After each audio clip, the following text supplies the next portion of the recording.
Hello everybody, this is Refresh and I'm here to tell you about the Streets of New Capenna pre-release that I went to. There's new packaging for the pre-release kits, and so I'm going to walk you through a little bit of that before telling you about the packs that I opened, the decks that I built, and the games that I played. As before, the pre-releases are pretty scant affairs in terms of extra stuff happening. You're just there to really play with the new cards. But the set seems to be fun, so that is that. The Streets of New Capenna is set in a new plane, which is New Capenna, which has a Art Deco gangster theme to it. And so it recalls a lot of the movies and the pulp books set in that era. And for the pre-release, you get a family pack, and so this is all going to be based on one of the three color families here. And what I ended up with is the Cabaretti. And so when you rip off a little cardboard strip that holds the binding together, you'll find a little slogan related to your family, as well as three colors of that. And this cardboard wrapper replaces the plastic one that used to wrap the pre-release box. And so once you open this, you'll see that there's a box within a box. So there's a bunch of tokens here. I punched them out. I'll show you them later. But when you pull this out, you have your regular deck box that's inside here with some art of your family leader here, as well as this. And then here you have some artwork. And I don't know if this is specific to the Cabarettis. I'm guessing so. Here you have your deck box. Inside you get your spin down counter, and if you look carefully, the spin down is now made so that you can just turn it on its side and get to the number that you need to get to without having to flip it over to get the numbers upright. And so that's something that I noticed with this set. It may have happened in prior sets. And then you have your little set symbol, but otherwise these are in your standard 5 speckled colors. In addition to that, you get a little information about the family that you're a part of. In this case, the Cabaret are party monsters. They're a fun-loving cult of druids who throw the hottest parties in towns. They want to be the glitterati of the city, and everyone wants to be invited to their feasts and dance halls. They use ancient magic to sway the opinion of the masses and keep the halo flowing. The party never ends if you keep paying, but the moment you stop, you might find it hard to leave. And then on the back, it tells you a little bit about how to build a pre-release deck, and that is this. You get a card divider with your family symbol on it. You have your packs of cards, and in this particular set, your packs will include one pack that is specifically for your family, and so all the cards in it should be playable by your family. These are examples of the tokens that are punched out from the box here. You have these tokens here, which are +1/+1 on one side and this symbol on the other. And I believe that these are supposed to indicate shield counters, so that is what that is here. And it's really nice that the box actually comes with these, because if people don't come with the right counters, then you have to use all sorts of random odds and ends to indicate counters. And so the fact that these indicate what kind of counters that they are is really helpful here. There are also these 3 items that you can punch out of your boxes. You have your Cabaret symbols on one side, and then these other symbols on the other. And I don't know exactly what these are. I think this is from another player. It must have fallen into my deck box. But I don't know what these are exactly for, except that I guess you can use them as tokens, but they're also punched out from here. And that's what these are for. And that is it for this set, and probably going forward, Emerald Knights decided to reduce the number of rounds that you play in Sealed to 3, and then the prizes are guaranteed at 2 packs per player as long as you play all 3 rounds. And so this sort of takes the pressure off you, but the winnings are a lot smaller, and so that's something that you want to keep in mind. Each store has their own policy about prizes and so forth. Emerald Knights also gives away additional random prizes to players that are participating in the pre-release. And so that is something else to keep in mind. In addition to the regular cards that were in the packs, in your family pack, you also get a treasure token that is also another token on the other side. In this case, it was a citizen for me. And that is really helpful. I really appreciated being able to get some of the more common tokens. I wish all of them were in there, but I'm happy to have that. And you get a ad for MTG Arena, which also includes a code that unlocks 6 packs from MTG Arena. And so that is pretty cool. I've already used this particular code, so don't bother trying to type it in yourself. But when you get a pre-release kit, you also get that as well, which is a nice value. It lets you get right in and play some Streets of New Capenna on Arena. Once I got all this, I opened my packs, and I'll show you what that looks like next. So here is everything that I opened. As you can see, because it's a multicolor set, there are lots of gold cards, and because I opened a Cabaret pack, I have all of these Cabaret cards as well. Something to note in particular, that my promo card was Ginny Faye, Jetmir's Second, which is a fairly powerful token card.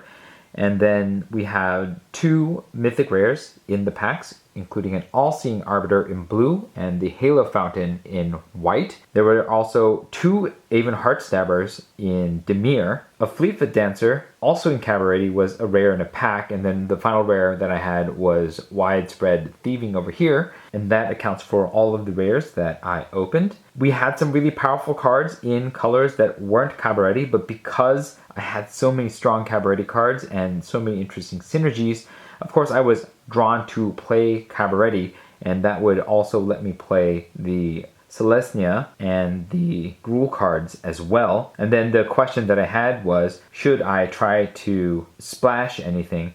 And there were some interesting possibilities in terms of splashing, but overall I didn't want to splash 2 entire colors because my fixing was limited to the River Tears Outlook, the Obscura storefront, and then if I really wanted, I could splash Bant with the Sparrow's Adjudicators or splash Maestros with the Glamorous Outlaw, the Maestros Theater as well. And I had Skybridge Tower Shore Blue. But even with all that, I felt like that the additional color would have put a strain on this deck to begin with, which can be slow if you don't have enough fixing and you have too many colors. And so I wanted to avoid that, and I just stuck with Cabaret, letting the All-Seeing Arbiter and all the black cards go. And then I looked at what I had left, and it was still pretty impressive when I removed the black and blue cards as well as the splash colors of Azorius, Brokers, Demir, Maestros, Riveteers, Rakdos, and Obscura. I had well over 50, maybe even 60 cards to call down, and so it was not easy trying to figure out what I was going to cut and the final shape of the end deck, but I got there. So this is the deck that I built, and in addition to this there were 4 plains, 4 mountains, and 4 forests. But I have to admit that this is actually a 41 card deck when all is said and done. I just ran out of time and couldn't figure out the last thing that I was going to cut, and so that's how I ended up with the 41 card deck. I don't think that this is a perfect deck, but when time constraints limit you, I'm pretty glad that I was able to get it down to 41. There is some great synergy here between certain cards. In particular, Ginny Faye, Jetmir's Second, works with all of the token producers, of which there are a handful. There's not a ton, but Halo Fountain can continue creating tokens. Darling of the Masses is also a source of additional tokens, and then we can create citizens from the Rakish Revelers as well. And we kept the Elegant Entourage as one of the cards with Alliance, and we got rid of most of the rest because I don't think that they were as useful. Because we have ways of generating tokens, then we kept the Ceremonial Groundbreaker, because that can equip the citizens for relatively cheap, and it really powers up those little 1/1s, because making them 3/2 tramplers is very strong, and you can equip it for just 1 mana, so that makes it really good. But because I wanted to have another equipment on board to power those up, as well as power up things like the Cabaret Initiate and the Goldhounds, I also included a Jackhammer. And finally, I included the Gilded Pinions, because that will help the 5/3s and the 6/3s to get in through the air and do a lot of damage. And also, it also has the ability to create a treasure, which is quite important for a multicolor deck like this, where you can potentially get color screwed if you are playing it incorrectly. On top of that, there's just really strong cards that I put in here, like the Fleetfoot Dancer. The 2 drops that I kept were the Jetmir's Fixer and the Riveteers Initiate. These are probably the least exciting cards in the entire deck, but I needed a little bit more in the early game so that I wouldn't get run over, and those were the 2 that ended up making the cut over the other 2 drops that were possibly here. The Rakish Revelers double as cards that may also be able to fix my mana, but I haven't really actually had a chance to use them at all. And I have some top end in the Rocks Pummeler. I could have kept the card that gives a creature a shield token so that I can surprise shield it and trample, but in the end I wanted to cut cards, and that was one of the cards that got cut. Aside from that, I also have a couple Strangles as removal. The Luxurious Libation is a card that creates a token in addition to being a trick and one that pumps X plus X, which, you know, can actually win the game if done right. And so that's why I kept that as well. Then we have a bunch of multicolor lands here, and that is the deck. Now we'll move on to the games and I'll tell you how they went.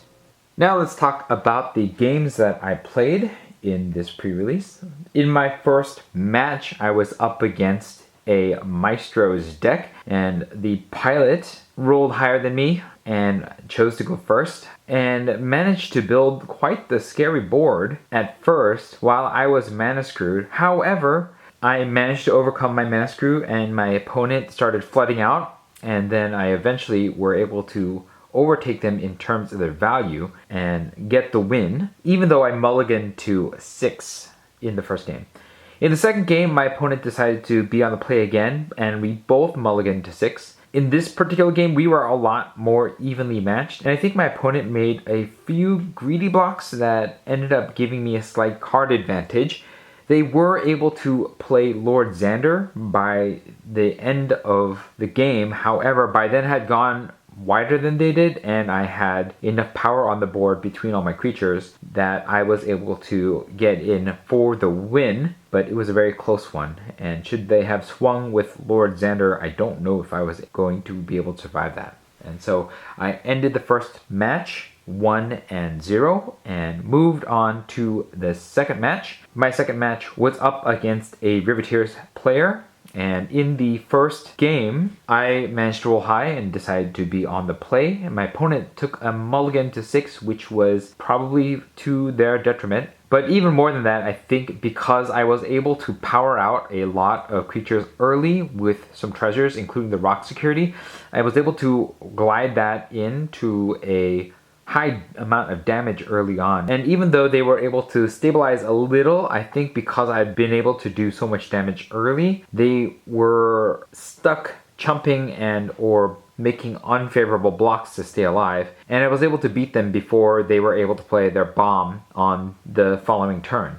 In the second game, my opponent was on the play again, and this time I kept a 4-lander, which was not a great opening hand, especially because I had like a 2-drop and then a 5-drop, and so I wasn't sure what I was going to be doing.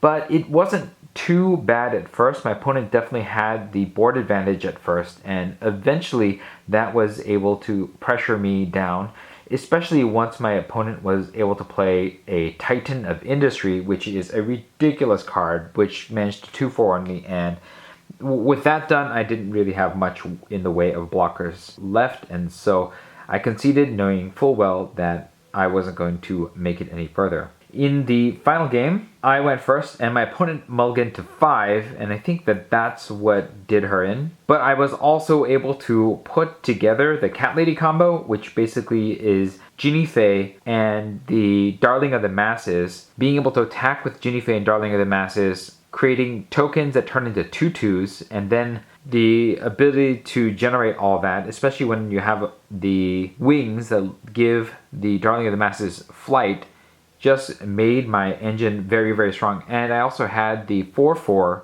that whenever a creature enters the battlefield, it gives another target creature +1/+1 and trample, also powering whatever creature I'm attacking with to get over my opponent. And because they had such a slow start, they were pretty much stuck chumping because I would be able to power out whatever I needed and just take my opponent down very brutally. And so I managed to come out with 2 wins in that match and 2-0 for matches. I went into my third and final match against another Riveteers deck, and in the first game my opponent was going first, and I kept a hand that didn't have any low cost spells, and on 3 my opponent played Ob Nixilis, and I looked at my hand. I wasn't going to be able to play anything for 2 more turns, which means that my opponent would have been able to -7 after I played my first card, and realized that I wasn't going to win, and so I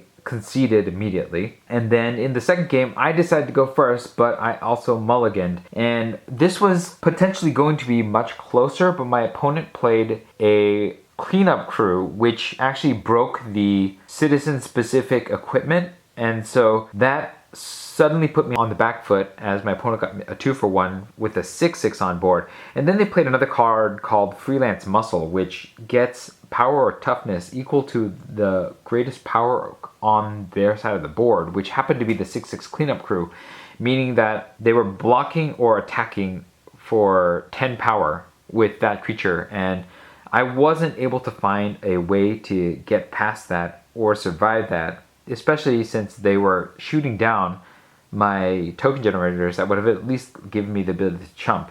And so even with a Halo Fountain available, I was not able to overcome my opponent and lost in straight sets going 0-2 in that match for a end record of 2-1. And that is how I ended the Streets of New Capenna pre-release, going 2-1. I collected my 2 set booster packs and left Emerald Knights. And I have to say that the set feels pretty fun. I love the artwork and the style and the theme of the New Capenna set. And even though it's one of those sets where in pre-release you sort of feel locked into the house that you opened, that doesn't actually end up being the case because you share 2 colors on either side with another house. It's possible that you can open a certain family and then shift over at least once when you're playing pre-release. And so I had a lot of fun with the set and the games. I kind of wish that there was a little bit more to the pre-release experience, but at least you get to choose a family if your store will let you. In our case, we got dealt a random family, but you were allowed to trade your families before it was time to get playing. And that at least added a little bit of spice to the experience. I wish that there was some sort of score tracker or something like that, at least so that you could see which family was dominant or something like that, but that was not to be. I still had fun with this particular set, and that's because the pre-release box was even more improved. I like that it comes with tokens, I like that it comes with counters, and it's also just nice that this is a recyclable cover for the box. And so that was my experience with the Streets of New Capenna pre-release. Let me know how your pre-releases went in the comments below. If you found this video enjoyable or helpful, hit the like button. If you'd like to see more of my videos, you can hit subscribe. This was Refresh. Thanks for watching, and I will see you next time.